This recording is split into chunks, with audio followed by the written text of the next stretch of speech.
Hello everyone and welcome to Synapse. Today, we are diving deep into the fascinating world of plant cells, specifically focusing on tiny powerhouses called plastids. We'll uncover their different types: chloroplasts, chromoplasts, and leucoplasts, and explore the incredible fact that they even have their own DNA. Get ready for an exciting journey through 4 levels of understanding, from easy basics to advanced concepts. Let's begin. Ready to explore the basics? In this easy section, we'll learn about what plastids are and their main types. It's simpler than you think. Plastids are like special little compartments found only inside plant cells and some algae. Think of them as tiny factories or storage units. Their main jobs include making food, storing energy, and giving plants their vibrant colors. They are essential for a plant's survival and beauty. Without plastids, plants wouldn't be able to grow, flower, or bear fruit, impacting the entire ecosystem around us. Now, let's meet the 3 main types of plastids. First, we have chloroplasts, the green ones, which are like tiny solar panels capturing sunlight to make food.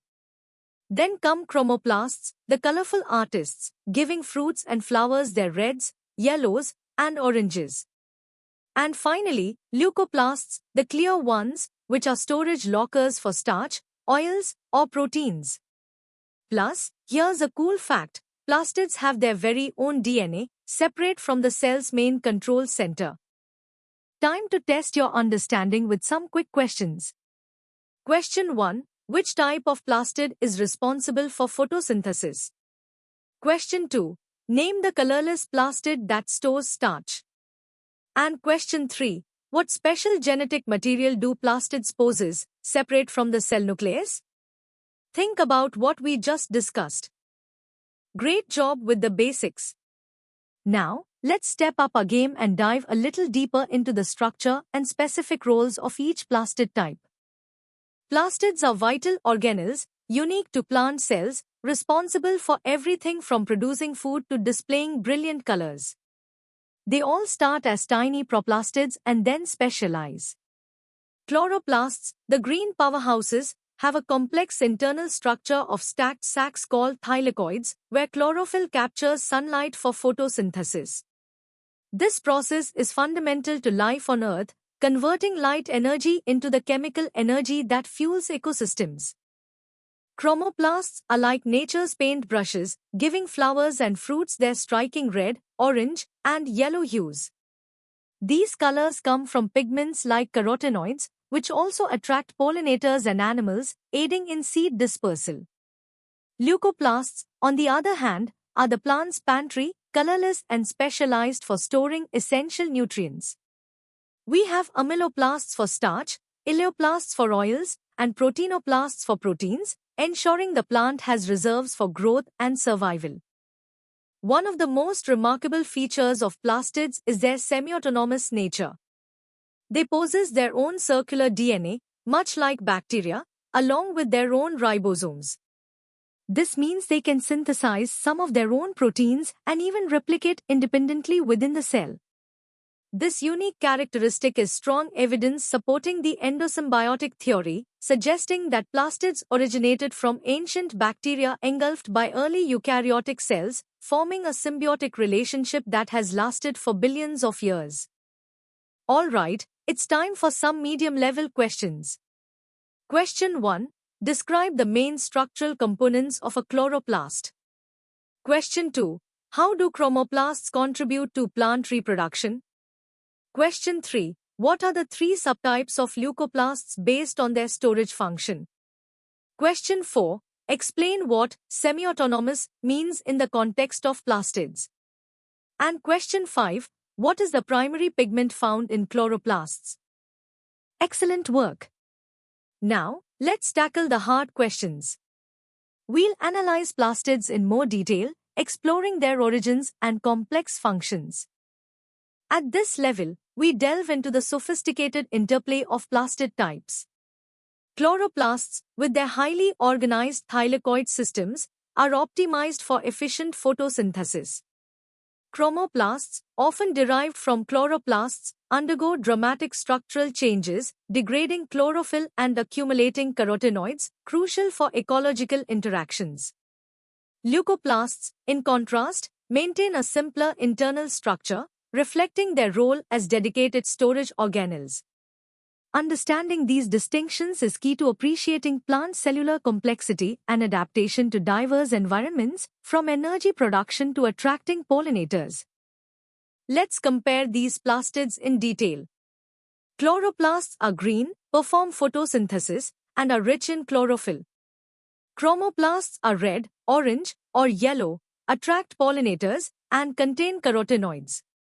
Leucoplasts are colorless, store food, and lack pigments. This table highlights their distinct structures, pigment composition, and primary functions, showcasing their specialized roles within the plant cell. Each type is perfectly adapted to its specific task, contributing to the overall vitality of the plant. The presence of plastid DNA is a cornerstone of the endosymbiotic theory. This theory proposes that plastids originated from free-living cyanobacteria engulfed by early eukaryotic cells. Evidence includes the plastid's double membrane, bacteria-like circular DNA, and 70S ribosomes. While plastids can self-replicate and synthesize some proteins, they are not fully independent. They rely on the nuclear genome for many essential proteins, signifying a complex evolutionary partnership. This genetic interdependence showcases how two distinct life forms merge to create the foundational organelles of plant life. Ready for some hard questions? Question 1. Differentiate between the internal structures of chloroplasts and leucoplasts. Question 2. Explain the process of chromoplast formation during fruit ripening. Question 3. How does the own DNA of plastids support the endosymbiotic theory? Question 4. Discuss the role of different leucoplast subtypes. Question 5. What is the significance of the double membrane in plastids? Question 6. Describe the interconversion capacity of plastids. And question 7. How do plastids contribute to the overall survival strategy of a plant?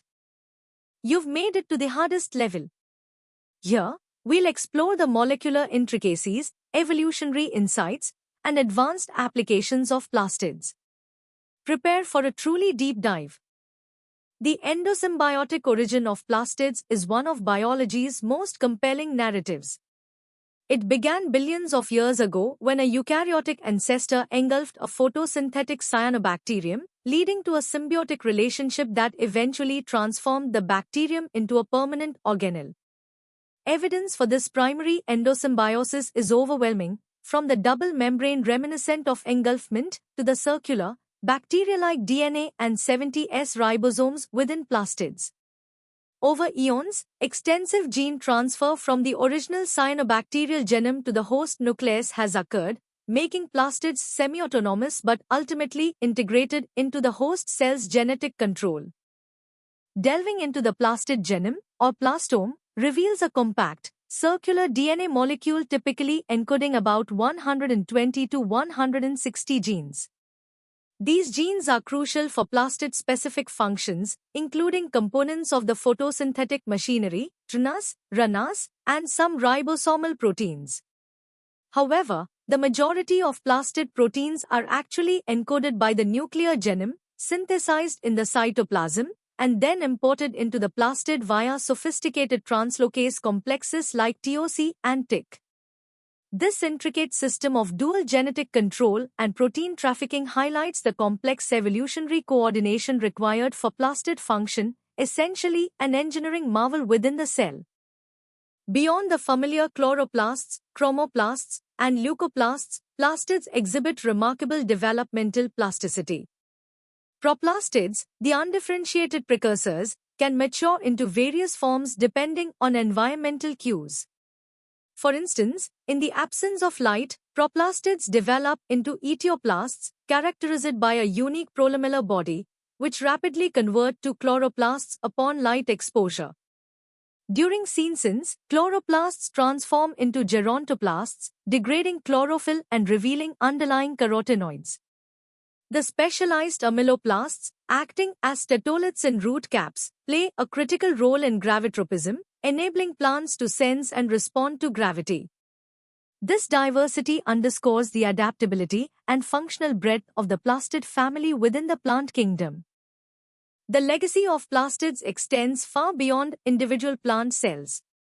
As the primary engines of photosynthesis, chloroplasts are responsible for converting vast amounts of solar energy into organic matter, forming the base of nearly all food webs on Earth. They also profoundly impact global biogeochemical cycles, particularly the carbon and oxygen cycles, regulating atmospheric composition. Furthermore, the unique genetic characteristics of plastids, such as maternal inheritance and high copy numbers, have opened new frontiers in biotechnology. Plastid transformation allows for high-level expression of foreign proteins, offering powerful tools for developing disease-resistant crops, producing pharmaceuticals, and advancing sustainable agriculture, thereby shaping the future of food and medicine.